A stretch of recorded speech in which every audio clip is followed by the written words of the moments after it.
Crónicas Pirexianas. Capítulo 11. Teferi no se había adaptado bien en los meses después de su rescate.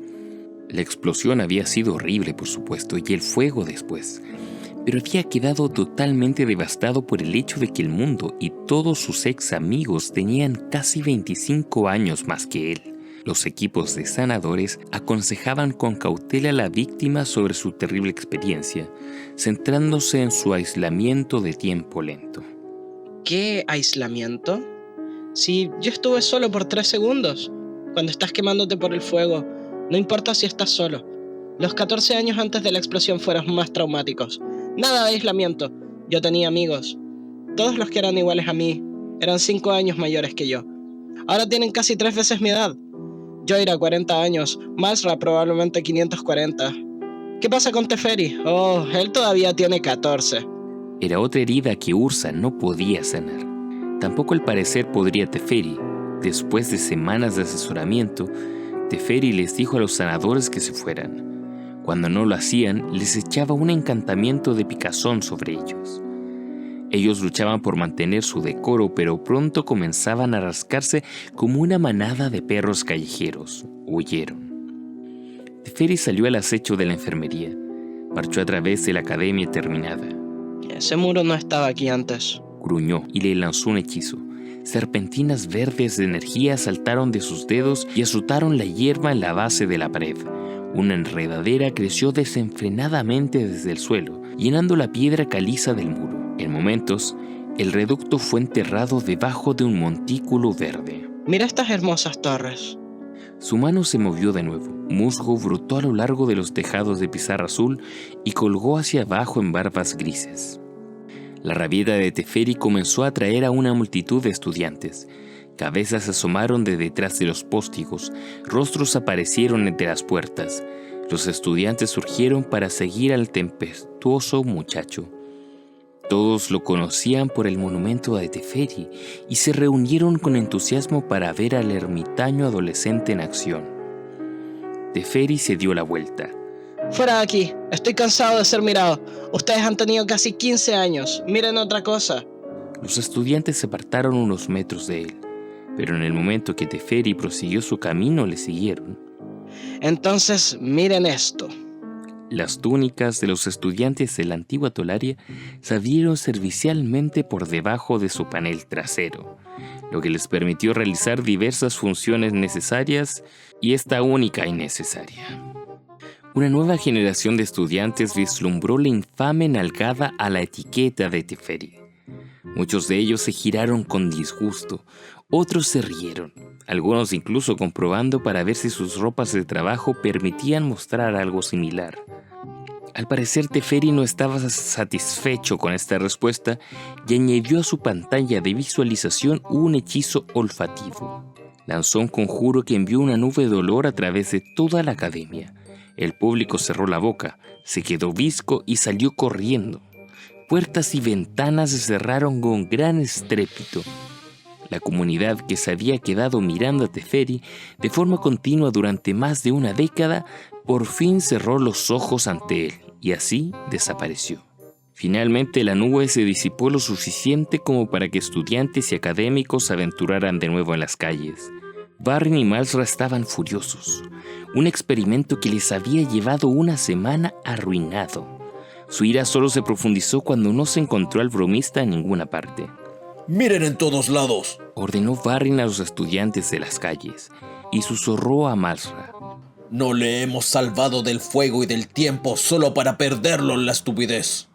Toda la escuela se movilizó. Parecía que estuvieran siendo invadidos.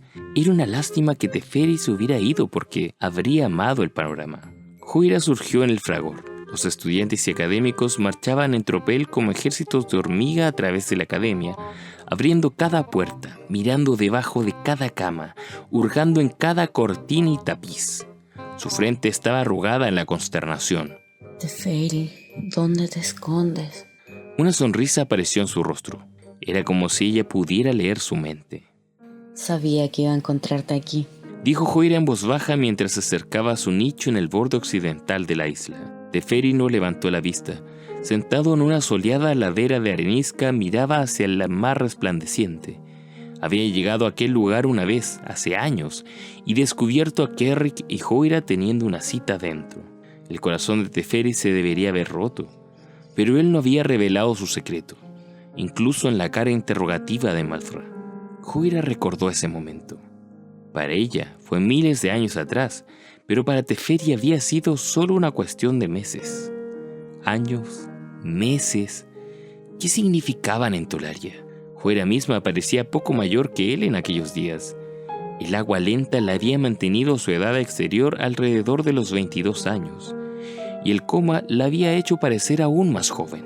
Su interna búsqueda de la visión la había restaurado. Verdaderamente había salvado a Teferi, y a ella misma también. Había descubierto una manera de romper el muro temporal que lo aislaba a él y el muro social que la había aislado a ella. Quizás no eran almas gemelas ella y Teferi, pero metafísicamente eran gemelos. Joira subió hasta la roca y se sentó junto a él. Era como si estuviera recreando ese momento depresivo años atrás, aunque ahora Kerick se había ido. Se sentía bien sentarse al lado de Teferi en su lugar. Me alegro de que estés aquí. Es un buen lugar para estar cuando te sientes atrapado entre Tolaria y el mundo. Los músculos de la mandíbula de Teferi se apretaron. Miró hacia el mar. Si tienes que estar solo, es el mejor lugar en el mundo. Tú no entiendes. Sí, lo hago. Sí lo hago. Repitió tendiéndole una mano. Él no la tomó. Nosotros estamos más lejos que nunca. Cuando tú tenías 18 años, siempre me decías que creciera. Bueno, mira, ahora tienes 40 años y todavía no he tomado tu consejo. Esto es Tolaria. El tiempo no importa. Ya lo verás. En pocos años ambos vamos a tener la misma edad. Unos pocos años, una eternidad, una horrible eternidad. No es tan horrible cuando tienes amigos. Por fin él le tomó la mano. Gracias, Joira. Gracias. 7 años pasaron desde que Teferi fue liberado de su prisión temporal. En ese tiempo, él por fin se había convertido en un hombre joven sin duda, pero a los 21 años, él y Joira parecían de la misma edad. Ella había estado tomando agua lenta durante 2 décadas. A la mayoría de los estudiosos y estudiantes de más de 30 años de edad, también se les permitió beber del agua lenta una vez al año, la frecuencia requerida para poner fin al envejecimiento. Sorbos más frecuentes causaban enfermedades extrañas. Y como nadie entendía los efectos a largo plazo de esa cosa, su uso estaba estrictamente reglamentado. A las mujeres menores de 30 años se les prohibía la bebida en absoluto. Teferi, en un momento dado, tuvo que ser reprendido por Farrin por beber del agua de tiempo rápido, con la esperanza de crecer aceleradamente. En los 7 años que había estado libre, el joven Teferi se había distinguido entre los alumnos y había demostrado una nueva madurez. Su naturaleza bromista finalmente se había agotado, a pesar de que todavía tenía un ingenio agudo y en ocasiones una lengua afilada. Entre las innovaciones más ingeniosas de Teferi estaba organizar un pelotón de espeleólogos de cuevas temporales, estudiantes interesados en investigar los efectos de movimiento dentro y fuera de gradientes más empinadas de tiempo. Modificaron la máquina de Joira para crear puentes artificiales más duraderos en los cambios drásticos de tiempo. Teferi incluso fue pionero en el uso de ríos para cruzar las cortinas temporales, sumergiéndose uno mismo completamente en agua y sosteniendo un enorme frasco de vidrio de aire invertido sobre la cabeza. Un espeleólogo podía ser arrastrado por la corriente y, amortiguado por el agua, readaptándose poco a poco a un tiempo diferente. A través de estos descubrimientos, la Academia fue capaz de establecer laboratorios en áreas de tiempo moderadamente rápidas, donde un mes de experimentación podría ocurrir en una semana. El efecto más visible de estos acelerados laboratorios fue la rápida proliferación de los halcones de ataque de Malfra. Sus intrincados mecanismos se fabricaban más rápidamente que el hallazgo de las piedras de poder. Los cristales venían solo en esporádicas cantidades a bordo del Nueva Tolaria, que iba de un sitio Tran a otro sitio Tran. Mientras tanto, Malzar había estado ocupado diseñando otro conjunto de guardianes. Utilizó los sistemas de sensores de los guardias que había construido para los muros de la antigua Tolaria y los fusionó con varios aparatos de locomoción de estructura bípeda modelados a partir de largas piernas y una flota de patas de mues. Preferentemente cuerpos cuadrúpedos basados en la fisiología felina de los guerreros pantera, e incluso dispositivos de 8 patas hechos para deambular por encima de cualquier tipo de terreno y subir incluso las superficies más escarpadas. Cada uno de estos dispositivos estaban armados con pinzas especiales y cuchillas diseñadas para perforar la carne pirexiana, una serie de ballestas de largo alcance y un núcleo lleno de pólvora explosiva, que se activaba cuando todos los demás sistemas fallaban y un enemigo dejaba incapacitados los sistemas sensoriales o de locomoción. Las máquinas resultantes fueron conocidas colectivamente como la clase Guardia, una aterrorizante colección de artefactos. La variedad de 2 patas eran corredores tolarianos, capaces de alcanzar grandes velocidades. Sus torsos espejados llevaban 8 puertos de ataque en cada lado. En esos lugares donde los emúes tenían sus alas, en cambio surgían hojas de guadaña que traqueteaban juntas delante de ellos. Estas criaturas artefacto estaban destinadas a luchar en campo abierto. Las máquinas de 4 patas eran conocidas como pumas, elegantes acosadores que patrullaban los bosques desde las copas de los árboles y se abalanzaban sin hacer ruido sobre cualquier intruso. Sus garras provistas de dagas les permitían escalar rápidamente incluso escarpados troncos de árboles y rebanar la cabeza de un hombre con un solo zarpazo, cortando su cuello en 3 discos iguales. Estas garras se afilaban cada vez que se retraían dentro de las almohadillas de la máquina. El tipo final de bestia de 8 patas fueron llamados escorpiones, con pinzas en sus partes delanteras y traseras y la destreza de cualquier araña. Hasta ese momento solo existían media docena de estas bestias, pero sus carcasas brillantes y ojos oscuros, de piedras preciosas, eran suficientes para asustar incluso a los estudiantes más viejos. Dada la necesidad, y gracias a los laboratorios de tiempo rápido de Teferi, ejércitos completos de estas criaturas podían ser creados en un solo año. Con patrullas de corredores pumas, escorpiones en tierra y halcones volando en el cielo, Malzar sintió que podría garantizar la seguridad de su isla. Además de estas fuerzas, Malzar instruyó a los estudiantes en la creación de ornitópteros. 5 de ellos estaban siendo construidos en la actualidad. La academia se había convertido en una fortificación armada, a pesar de los esfuerzos de Varrin y Joira. Sin embargo, ellos aseguraron que seguiría siendo un lugar humano. Hicieron hincapié en el aprendizaje y la experimentación sobre la producción de armas, y programaron fiestas y celebraciones para ayudar a romper el tedio del trabajo.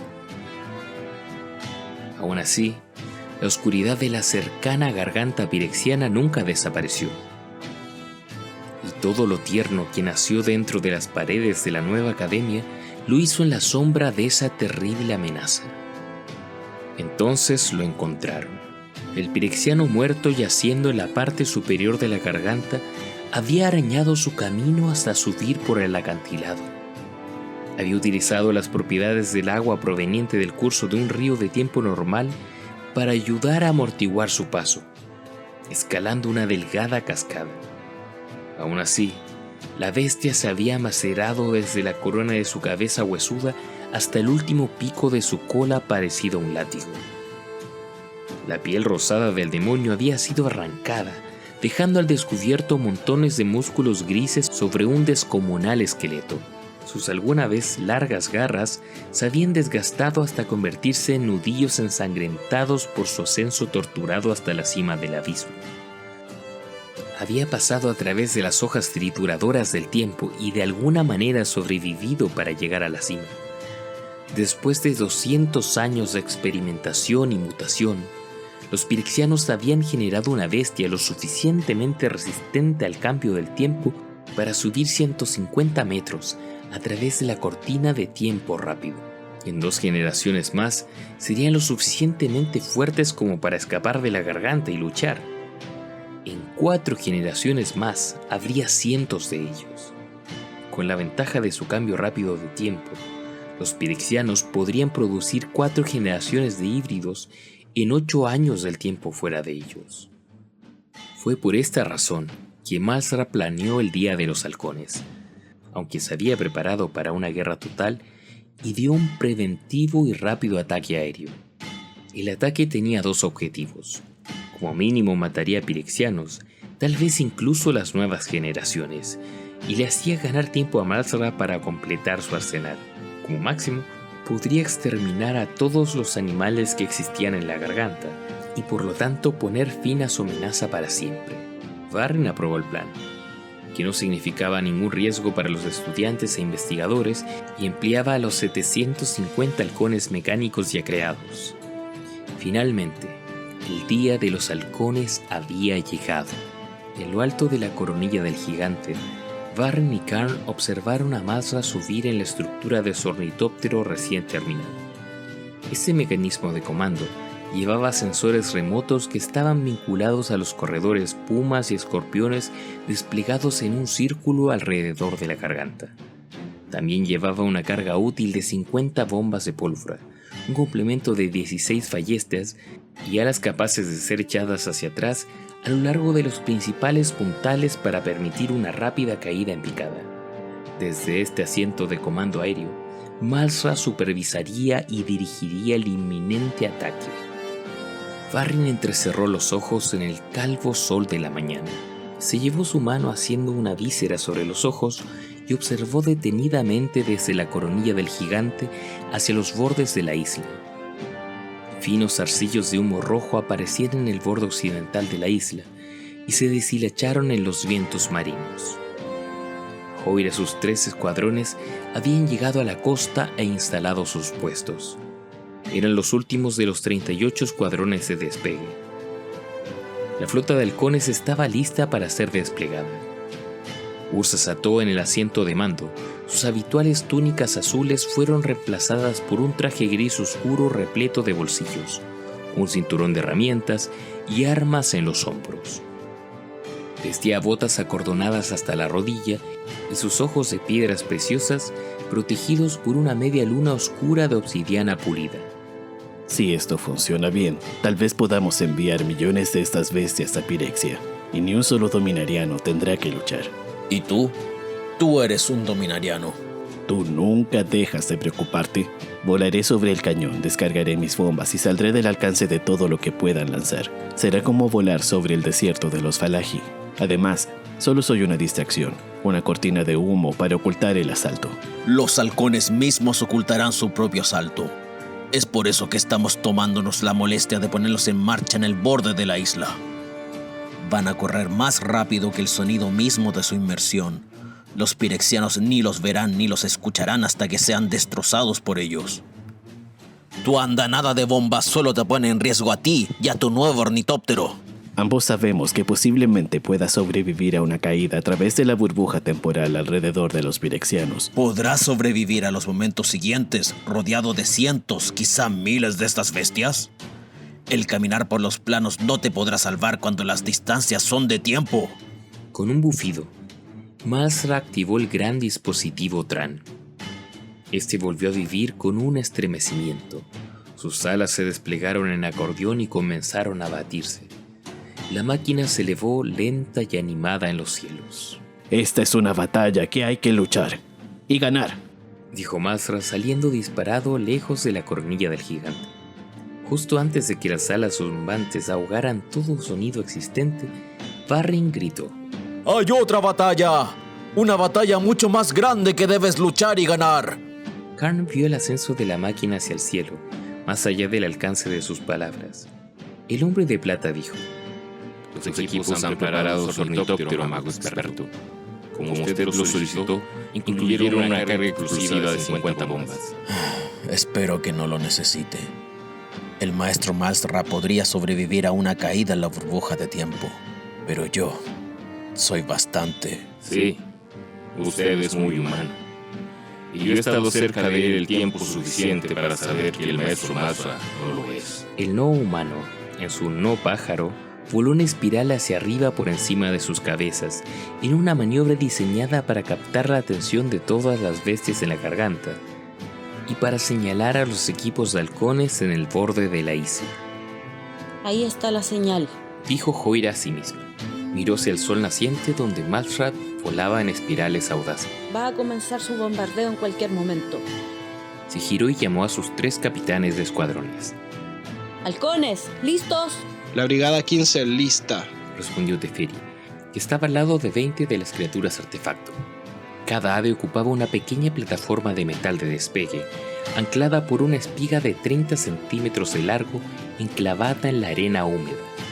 Las pequeñas criaturas brillaban a la luz del amanecer, sus alas de metal dobladas contra sus piernas y sus ojos chispeando con hambre depredadora. Escuadrón 16 listo. Llegó el informe de su capitán. Brigada 17 lista. Joira se detuvo un momento, observando las filas de brillantes criaturas aladas, 15 filas de 4 cada una.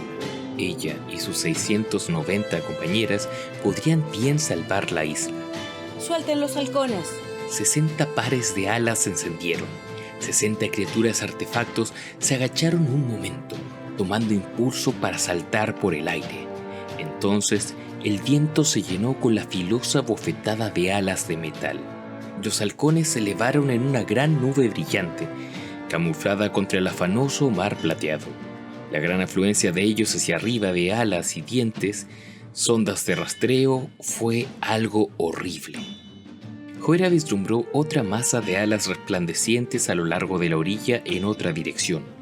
Pasados unos momentos, sus propios 3 escuadrones habían dejado de ser aves individuales para convertirse en un enjambre retorcido, un amorfo monstruo arremolinado, y entonces este también desapareció a través del techo de nubes. A través de toda la isla no hubo ninguna señal más de los rebaños de rapaces asesinos. Que los dioses les den velocidad. Dijo Joira al cielo desordenado. Que los dioses les den velocidad. Ursa llegó a la cima de su espiral en el cielo.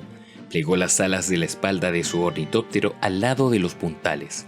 La nariz de la nave perdió sustentación y cayó en picada hacia la oscura brecha que había debajo. Ursa parpadeó plácidamente detrás de la media luna de obsidiana que protegía los ojos de piedras preciosas. El viento chilló sobre las alas triangulares. La isla se precipitó a su encuentro.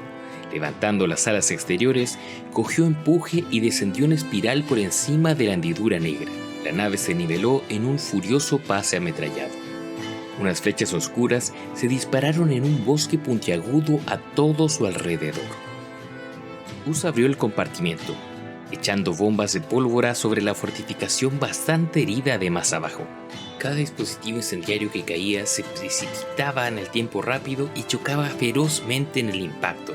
Metralla y humo eruptó en una línea por debajo de Ursa.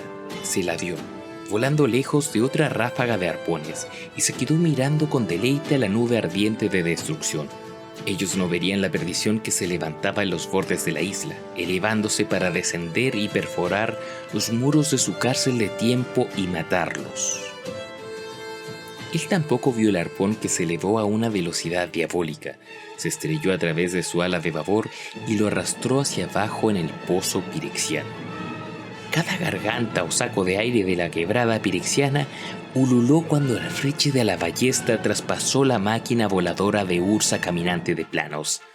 Arrastró el ala. El ornitóptero se inclinó con una lentitud agonizante. ¿El hombre tendría tiempo y sentidos para caminar por los planos de los restos caídos? El humo se espesó, oscureciendo la vista de todas las bestias que habría debajo. Herrick subió a la barandilla de su torre de observación y la apretó con sus poderosas garras. En el mismo momento en que se apoderó del metal, vio a una de las alas de la máquina hundirse en la burbuja de tiempo rápido y enviar anillos de distorsión fuera de ella. El cambio repentino de inercia arrojó al resto del ornitóptero, a su jinete y a todo lo demás dentro de la garganta. Eso fue todo lo que vio. El humo hirviendo oscureció lo que quedaba. Kurrik se giró para gritar abajo en el grupo de Ibrixianos moribundos y edificios en llamas. ¡A la pared sur! ¡Capturen al caminante de planos! Aturdidos, Varrin y Karn vieron la flecha de la ballesta arremetiendo desde la oscura quebrada como un pez moviéndose rápidamente, atravesando el ala del ornitóptero de Ursa, y arrastrar a la cosa hacia abajo a las azotadoras corrientes de tiempo rápido. La máquina volante se retorció una vez, colgó de la superficie de la envoltura y, a continuación, antes de que Varrin pudiera realizar un hechizo de salvataje, se deslizó hacia abajo en la inmensa oscuridad de la garganta. El humo y la oscuridad ocultó toda otra cosa. Varrin se dio la vuelta, lanzándose por la ladera de la coronilla del gigante. Karn le llamó detrás de él. ¿A dónde va? Me has dicho que mi ornitóptero estaba preparado. Fue el grito de respuesta, lanzado sobre el hombro de Varrin mientras corría. ¿Qué debo hacer? Haz todo lo que puedas, pero date prisa. Los minutos son horas. El hombre de plata de repente deseó tener los controles que convocaban a los corredores, pumas y escorpiones. Ese pensamiento inútil fue arrastrado por un repentino rugido ensordecedor, descendiendo desde todas partes y de ninguna parte a la vez. Karn había levantado un poco el ceño cuando, desde todos los rincones de los cielos, estrellas fugaces cayeron en un gran anillo de convergencia. El silbido de su vuelo sacudió las placas de plata a través del cuerpo de Karn. Con una serie de bramidos que se produjeron uno tan cerca del otro para sonar como un repiqueteo incesante de truenos, las relampagueantes y veloces criaturas se lanzaron bajando por el cielo. Atravesaron perforando el techo del tiempo y aceleraron a una velocidad cegadora. Parecieron rebotar entre los muros rocosos de la garganta. Haz todo lo que puedas. Las palabras resonaron en el retumbante aire. El golem se tocó su armazón de plata, se llevó el amuleto viachino a la boca, dándole un beso torpe, y salió despedido como un rayo por la pendiente de árboles caídos entre la coronilla del gigante y la garganta. En momentos, llegó al labio negro del espacio y sin pausa o pensamiento se arrojó dentro. Sucedió demasiado rápido. La flecha imposible de la ballesta a través del ala, los mandos sin responder, el giro inclinado, el tirón de tiempo rápido, arrojando a Ursa y su máquina hacia las profundidades del sobre. Antes de que se le ocurriera caminar por los planos, estaba inmerso en el vasto campo agitado de la garganta. A continuación, todo el pensamiento, la voluntad y el poder se canalizaron para mantenerse unido contra el desgarramiento, contra la dispersiva distorsión. Sus manos se convirtieron en una blanda masa protoplasmática, sus pies se evaporaron. La ola de destrucción se encaramó a sus miembros, a las rodillas y a los codos, las caderas, los hombros, hasta que el corazón y la cabeza, ambos se fundieron en el aire. El campo temporal no arrancaba meramente partícula por partícula, sino onda por onda, el núcleo de su ser disolviéndose. Ursa tuvo que pensar en su cuerpo, su mente y su alma para realizar un plano de todo ello y mirar con atención ese diseño inmutable para forzar al caos a convertirse en orden. Una y otra vez se resolvió a sí mismo, las nubes rojas de carne pulverizada uniéndose en la figura amarrada al asiento del ornitóptero. Al mismo tiempo, el ave mecánica arruinada y el hombre arruinado luchando en un enredo entre los mundos de luz y tinieblas. De repente, él estaba libre y cayendo. Los últimos torrentes enojados de carne se recombinaron y él se desplomó. El aire era oscuro, húmedo y sucio. El olor del aceite brillante era abrumador. El humo de azufre flotando por las bombas que él mismo acababa de dejar caer. Y por debajo de esas viscosas columnas, ejércitos de monstruos reuniéndose. Se deslizaron en masas de piel gris, barro, hueso y cuerno, trepando unos sobre otros como un enjambre de cucarachas. Ursa cayó. No tenía fuerza suficiente para caminar por los planos, incluso si la tuviera, sus poderes no le permitirían dar un paso a través de las puertas del tiempo. Sin embargo, tenía hechizos. Con un pensamiento cansado, Ursa emitió un encantamiento de volar en sí mismo y detuvo su descenso. Harapiento, jadeando, aunque solo sea como un recordatorio de la forma física que había reconstruido, Ursa quedó un momento flotando en el aire. Con otro esfuerzo de voluntad, comenzó a elevarse hacia la superficie de la garganta. Era como subir a través de grandes profundidades presurizadas hacia el aire y la luz de más arriba. La primera flecha de la ballesta le sorprendió, rasgando a través de su hígado y destrozando su pulmón derecho antes de pulverizar el esternón y engancharse en su caja torácica. El dolor era una sensación como cualquier otra, cuya utilidad era orientarle en su forma física, pero este dolor aullante y sin esperanza quebró su concentración por un momento. Apagó el claxon de agonía, remodeló su cuerpo con un pensamiento, dejando que la carne se alejara del arpón hasta que el proyectil se desplomó libremente, y luego hizo crecer un nuevo hígado y un nuevo pulmón de los antiguos restos pulverizados. Pero esto era solo un trabajo, y los distrajo unos momentos. Volvió a caer. El aire que corría en torno a él era una masa parpadeante de humo, aceite oloroso y flechas negras. 2 proyectiles más lo maniataron en su caída. Para el momento en que ellos también estuvieron fuera y los órganos que habían aplastado habían vuelto a crecer, Ursa, el caminante de planos, cayó chapoteando en 1,5 metros de agua sucia. Desde una cercana carretera elevada de basalto tallado, las hordas de monstruos farfullantes con sus ojos estrellados, grandes greñas de pelos de púas y garras curvadas, dientes indistinguibles uno del otro por su asalvajada forma de guadaña, se lanzaron ellos mismos en el agua. El horrible chapoteo de sus deformadas figuras parecía el golpe de colas de tiburón en un creciente frenesí. Un momento después, pirexianos rodearon a Ursa y la acometieron mordiendo grandes trozos de él. Él los destrozó. Rayos rugieron desde sus manos bajo el agua. Decenas de pirexianos murieron, pero más acudieron. Siempre que se liberaba de ellos y comenzaba a subir flotando a través del aire, flechas y arpones de ballesta la atravesaban y se hundía de nuevo en la agitada negación. Ellos no le matarían, aunque podrían hacerlo. Solo la acosarían hasta que se le agotaran todos los hechizos, hasta que cada truco se fuera al cementerio.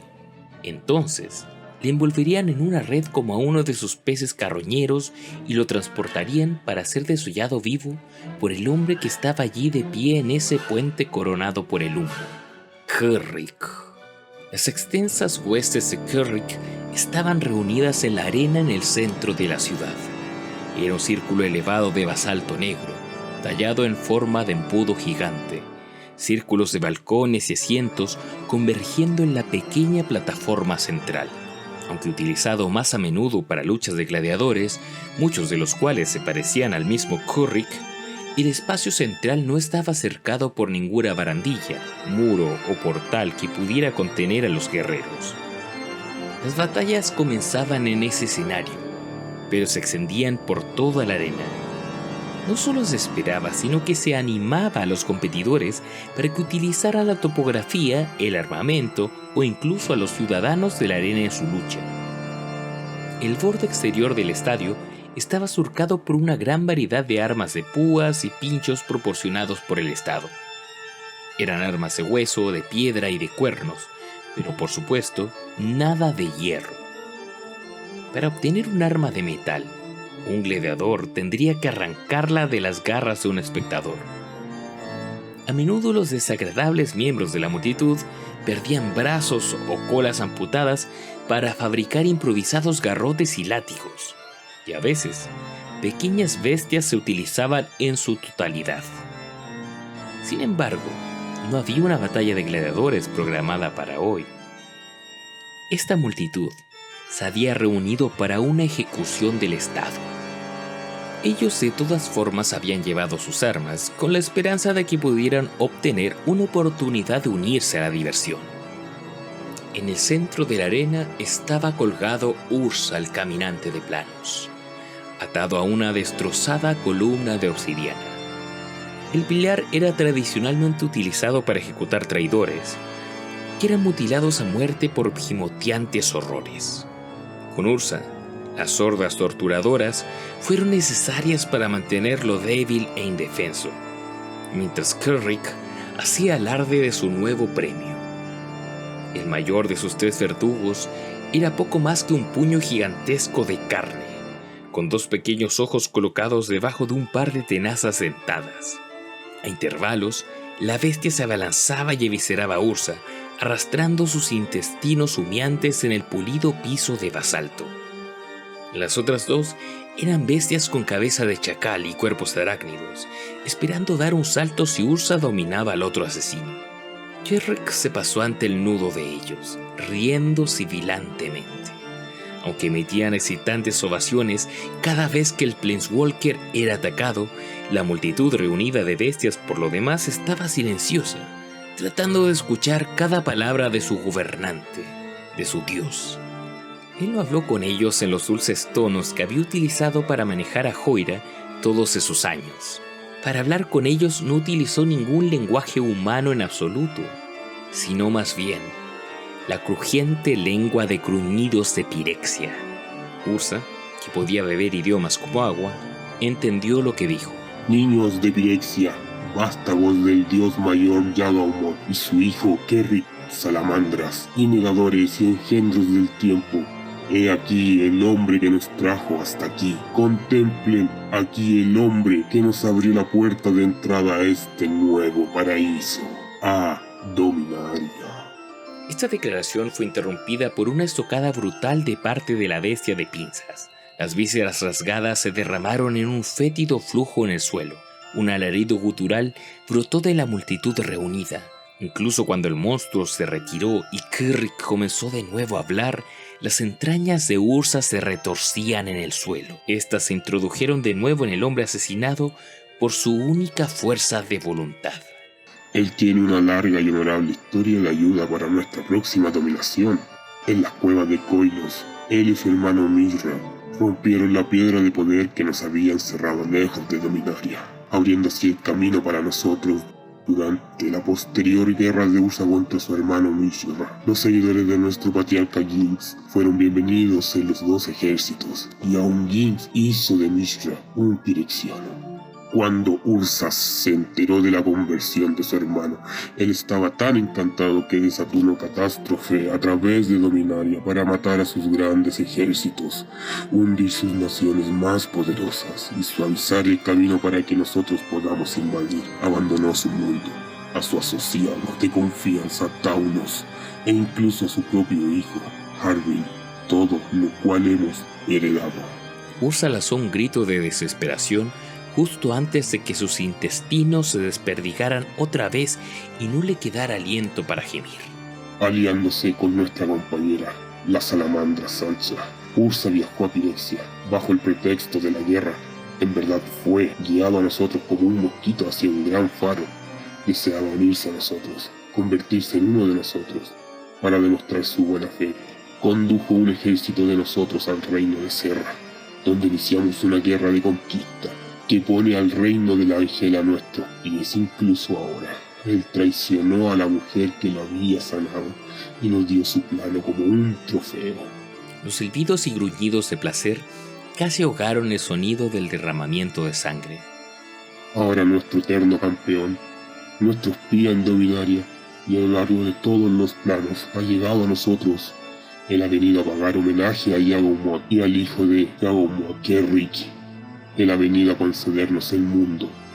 Él nos ha dado a su hermano, su socio, su hijo, su mejor amigo. Y ahora se ofrece a sí mismo. Una vez que esté muerto, nadie en Dominaria se nos opondrá. Durante la rugiente ovación se escuchó un silbido agudo. El fúnebre lamento fue omnidireccional y rompió los oídos. Aquellos pirexianos con orejas les apretaron en un reflejo repentino. Aquellos con rodillas se estrujaron contra ellas. Incluso la enorme bestia de pinzas cayó hacia atrás, su cabeza de puño apretada y doblada debajo del ataque. Solo 2 criaturas permanecieron en posición vertical, Kerrick y su cautivo. Juntos vieron una titánica corona de plata deslizándose a través del sobre de tiempo y chillando hacia el borde de la arena. Por un breve momento, las máquinas quedaron grabadas vívidamente en el cielo. Un círculo de picos afilados y garras de rapaces y alas que brillaron como un rayo. Cruzaron sus caminos en una enorme espiral y en una precisa sucesión se introdujeron una tras otra perforando a las bestias en la base de la arena. El cráneo de un monstruo de 3 centímetros de grosor roto como un cristal cuando un halcón se estrelló contra él. Otro quedó abierto de par en par desde el cuello hasta el ombligo y derramó sus órganos de color gris azulado sobre su sarnoso regazo peludo. Al lado de esa criatura, un monstruo con cuello de grulla cayó deshecho cuando un halcón se metió en su pescuezo en un vuelo de graznidos, y su cabeza se inclinó y se desprendió cayendo a lo lejos como la copa de un árbol talado. Cada vez que un halcón destrozaba limpiamente una bestia, continuaba atacando a la siguiente matando a 2 o a 3 seguidas. Cada vez que un halcón quedaba atrapado en una bola de músculos particularmente resistentes o en las jaulas de algunas costillas, sus alas le apuñalaban hasta salir al exterior. Hojas de sierras giratorias emergían de los cuerpos para triturar cualquier carne que hubiera a su alrededor. Los pirexianos penetrados por los halcones se agitaron nerviosamente en los espasmos de la muerte. Sus intestinos o pechos o cráneos perforados hirviendo en un perverso movimiento. En un instante, las 300 bestias en los asientos más bajos fueron asesinadas. Se desplomaron, se retorcieron y se derramaron hacia abajo en una ola de muerte que se arrastró visiblemente sobre la arena. Los halcones se lanzaron frenéticamente como navajas eléctricas de bestia en bestia, soltándolos allí donde se encontraban. Más pájaros metálicos rugieron e impactaron.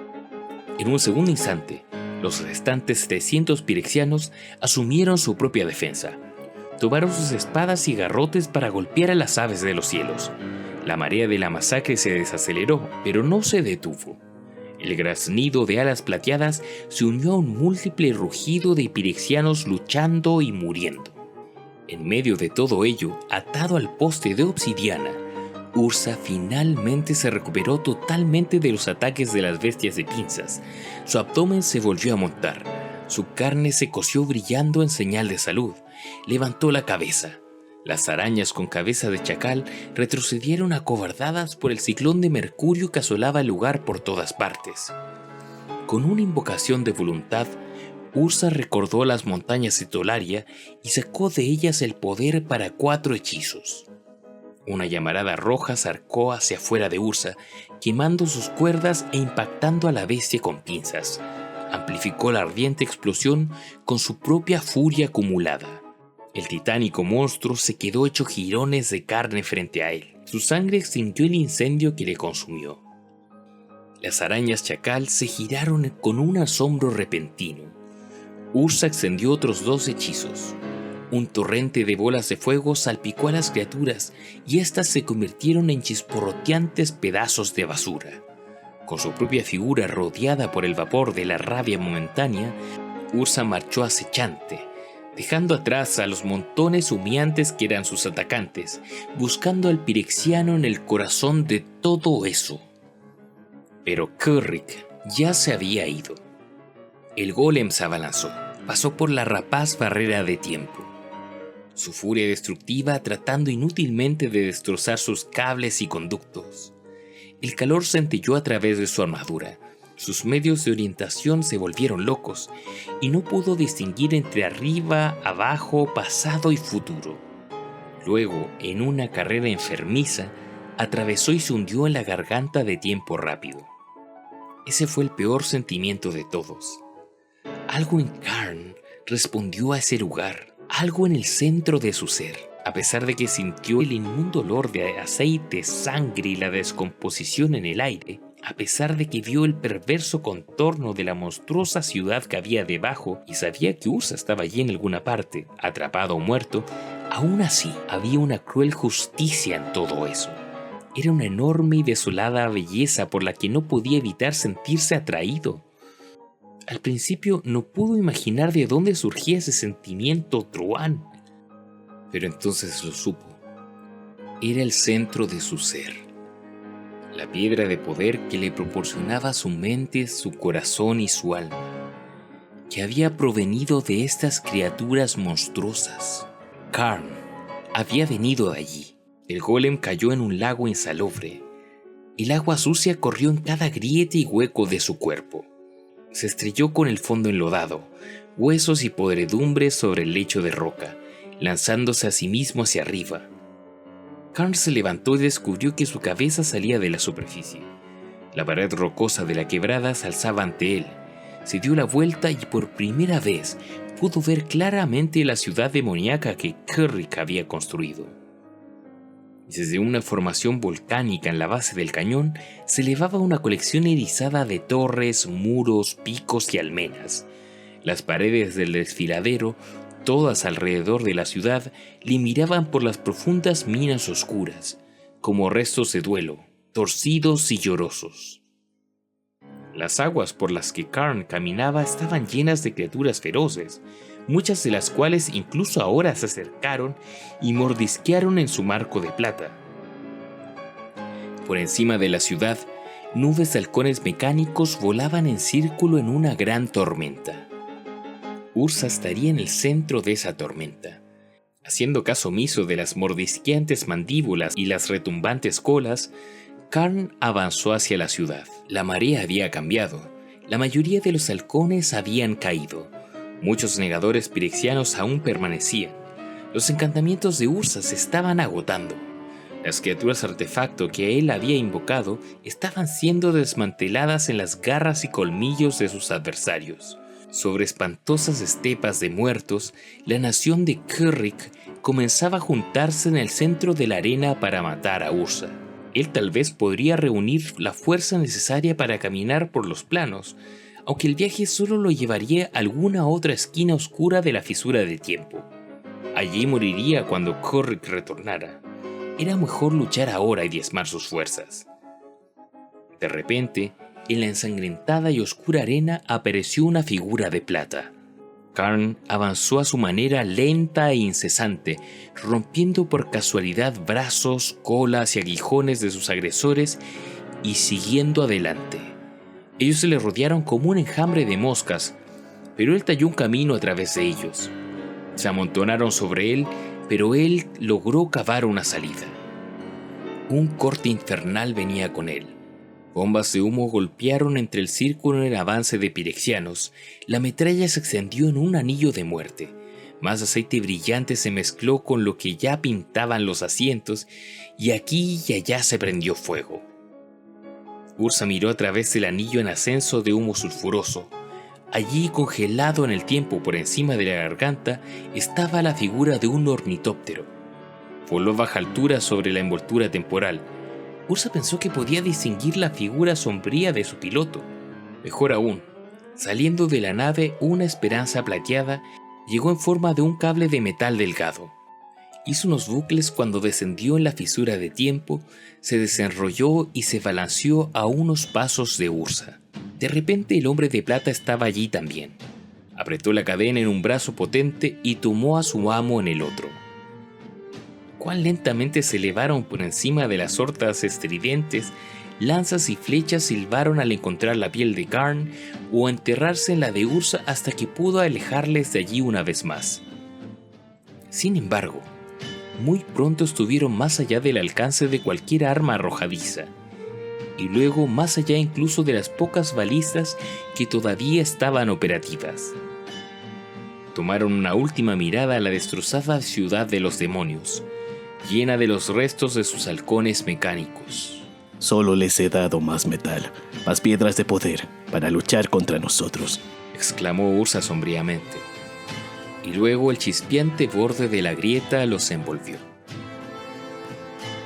Mientras yo les sacaba desde esa garganta vil, supe que esto significaba la guerra total. Tendríamos 10 o 20 años para tener listo nuestro arsenal. K'rrik tendría 1 o 2 siglos. Pero esta guerra se produciría externamente con total seguridad. Y esta vez, el campo de batalla sería toda Tolaria. Barry, mago experto de Tolaria.